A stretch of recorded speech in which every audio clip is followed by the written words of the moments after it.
стартовали 26 мая.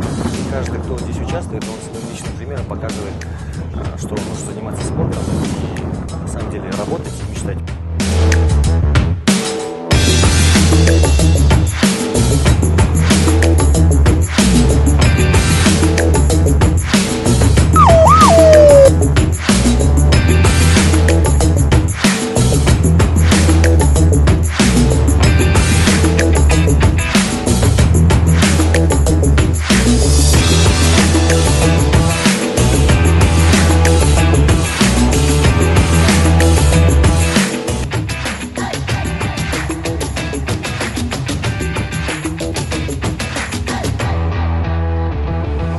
Занимайтесь спортом, любите спорт. Я вот сегодня тоже был участником под номером 105. Был велозаезд в МТБ и выиграл.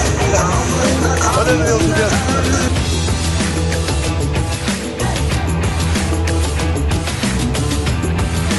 Кто верит, тот побеждает. Всех с праздником, всем удачи, спасибо.